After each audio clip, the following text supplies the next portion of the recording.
कैसे हैं बच्चों? आप लोग बहुत अच्छे से होंगे ऐसा मुझे पूरी उम्मीद है और अच्छी से पढ़ाई आपकी चल रही होगी।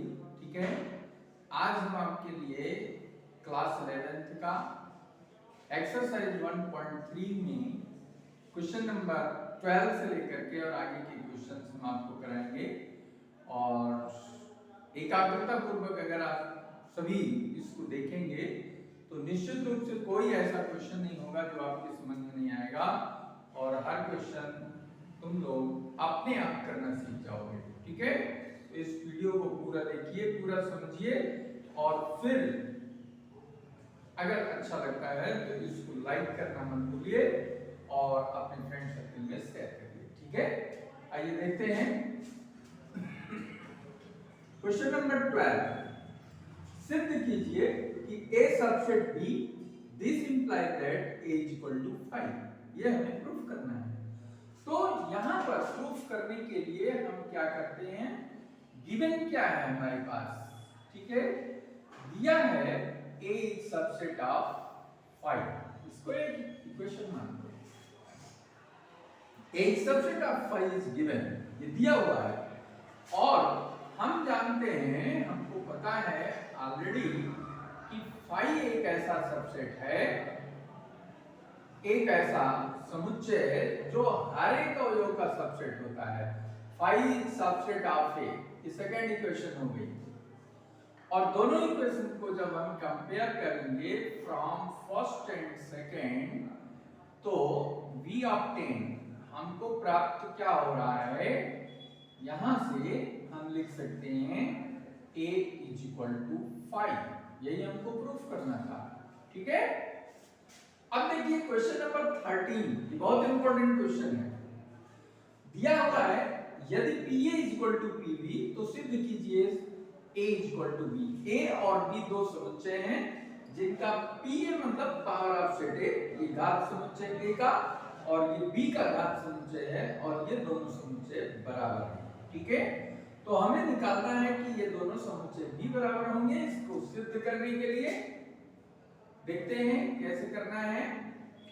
तो इसके लिए हम मान लेते हैं कि x A का एक स्वैच्छ अवयव है, एक इंडिपेंडेंट एलिमेंट है। ठीक है, A का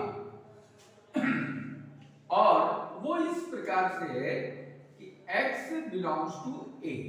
ठीक है, x A का अवयव है तो इट मींस क्या हुआ कि समुच्चय A सबसेट ऑफ A हो जाएगा। ठीक है ना, और जब ये सबसेट ऑफ A है तो this implies that this is belongs to PA। जब A का एक उपसमुच्चय है तो ये उपसमुच्चय पावर ऑफ सेट A का एक अवयव होगा और इस केस में हम लिख सकते हैं this is also belongs to PB। क्यों? क्योंकि गिवन है PA is equal to PB। ठीक है, PA is equal to PB ये गिवन है और इसलिए हम इसको ऐसा लिख सकते हैं। तो PA की जगह पे PB रख दिया। Now this is X is subset of set B। जब ये PB का एक अवयव है तो B का ये उपसमुच्चय होगा। ठीक है, और जब ये इसका उपसमुच्चय सबसेट है तो इसका मतलब है कि ये B का एक अवयव होगा और here when X belongs to A, this implies X belongs to B, therefore we can write A is subset of B। ये फर्स्ट इक्वेशन हो गया।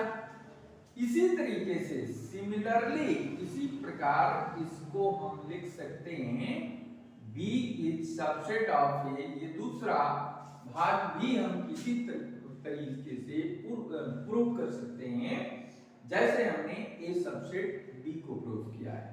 ऐसे B सबसेट A हो जाएगा और इस तरीके से फ्रॉम 1 and 2 वी गेट, इन दोनों को कंक्लूड करेंगे तो हमें प्राप्त होगा A is equal to B। और यही हमारा ऑब्जेक्टिव था, यही हमें सिद्ध करना था, इसलिए हमने इस तरीके से निकाल दिया। समझ में आ रही बात? बढ़िया से। तो ये बहुत मजेदार क्वेश्चन है, बहुत ही इंपॉर्टेंट क्वेश्चन है और इसको कायदे से प्रैक्टिस करिए। अब देखते हैं क्वेश्चन नंबर 14 में दिया हुआ है एक समुच्चय जिसका अवयव है 1, 2 और ये भी समुच्चय का अवयव है 2, 3 और 4। ठीक है, तो बताइए निम्न में से कौन से कथन सत्य है। इसमें सत्य और असत्य का हमें रिकॉग्नाइज करना है। ठीक है, तो देखिए यहाँ पे 2, 3 विद इन ब्रैकेट ये इसका एक अवयव है और यहाँ पे क्या लिखा गया है कि 2, 3 से जो बना हुआ समुच्चय है ए का उप समुच्चय है, तो ये गलत है। ठीक है, ये गलत है, ये असत्य है, क्योंकि ये अवयव है, ये बिलोंग करेगा। यहां पे इसी चीज को सही लिखा गया है, ये सत्य है। ठीक है, ये कथन जो है 2, 3 ये सत्य है, ये इसका एक अवयव है। 2, 3 ये पूरा पूरा ए का एक अवयव है, एक एलिमेंट है, तो ये सत्य है। और 2 और 4, 2, 4 ये समुच्चय एक बन गया और ये ए को बिलोंग नहीं करता है। ठीक है, तो ये जब बिलोंग नहीं करता तो ये क्या है, सत्य नहीं है, ये असत्य है। ठीक है, तो ये चीज हो गया। और नेक्स्ट में आइए क्वेश्चन पार्ट इसका 4th है। इसमें 2, 3 दिया हुआ है एक समुच्चय में, उसको हमने पुनः एक समुच्चय बना दिया, एकल समुच्चय, तो ये उप समुच्चय हो गया ए का, इसलिए ये भी सत्य है। ठीक है, ये सत्य है। 1, 2, 3 से ये जो बना हुआ समुच्चय है ए का उप समुच्चय है, ऐसा है नहीं। यहाँ पे 1 और 2 तो ठीक है, लेकिन 3 अकेले इंडिविजुअल एलिमेंट नहीं है। 3 जो है वो 2, 3 विद इन ब्रैकेट है, इसलिए इसको हम इसको सबसेट नहीं कह सकते हैं। ठीक है, तो ये भी असत्य है, ये कथन ठीक नहीं है, असत्य है। तो 1, 2, 3 does not is not a subset of A। ठीक है, तो ये क्वेश्चन भी आपका कंप्लीट हो गया। अब ठीक है, इसी प्रकार से हमारा क्वेश्चन नंबर 15 भी है। क्वेश्चन नंबर 15 में क्या लिखा गया है, पूछा गया है कि इसमें कितने अवयव हैं। ए एक समुच्चय है, इसमें कितने अवयव हैं, बी एक समुच्चय है, इसमें कितने अवयव हैं। तो ए में देखिए, ए में 1, 2, 3 एक अवयव ये है, एक ये है और एक ये है, तो इसका कार्डिनल नंबर क्या हो गया, 3 हो गया। ठीक है, अवयवों की संख्या समुच्चय ए में Na बराबर 3 हो गई।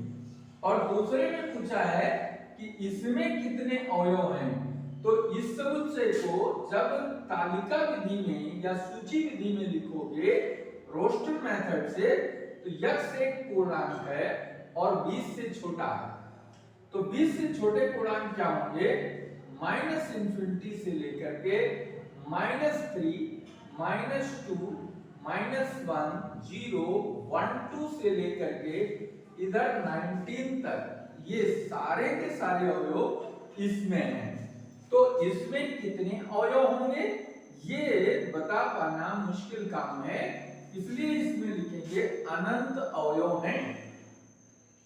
इसमें अवयवों को गिना नहीं जा सकता, काउंट नहीं किया जा सकता है। ठीक है, तो NB बराबर अनंत हो गया और यहाँ Na बराबर हमारा, ठीक है, 3 हो गया, तो इसका आंसर ये हो गया और इसमें अवयवों की संख्या अनंत हो गई। अब आइए लास्ट प्रश्न पे हम आते हैं, क्वेश्चन नंबर 16। इलाहाबाद एक शब्द है, ALLAHABAD, इसके इस शब्द में जितने अक्षर हैं उन अक्षरों का समुच्चय लिखिए। तो उन अक्षरों का समुच्चय लिखने के लिए हम इधर रफ कर देते हैं। आइए देखते हैं, इसको हम रफ कर देते हैं तो हमें पढ़ना इधर लिखना आसान हो जाएगा। क्वेश्चन नंबर 16 का जो आंसर है वो है समुच्चय। मान लो ये P से डिनोट करते हैं, तो इसमें A L H A L H और B और D, ठीक है। कितने अवयव हो गए इसमें? 1 2 3 4 5 अवयवों का एक समुच्चय बन गया। और ये कैसा समुच्चय है? इलाहाबाद शब्द के अक्षरों से बना हुआ है, तो ये अक्षरों का समुच्चय है। और इसमें कितने अवयव हैं? तो इन अवयवों की संख्या हम लिख सकते हैं 5। पुनः यहाँ पूछा गया है उप समुच्चयों की संख्या कितनी होगी। तो किसी भी समुच्चय में उप समुच्चय कितने हैं ये ज्ञात करने के लिए हमने आपको एक फार्मूला बताया था, उप समुच्चयों की संख्या।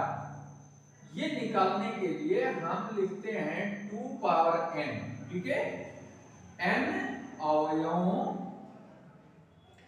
वाले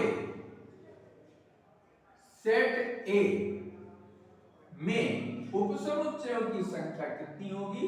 तो यहाँ पे 2 पावर n है, और तो इसमें P में उपसमुच्चयों की संख्या कितनी होगी ये हमको बतानी है।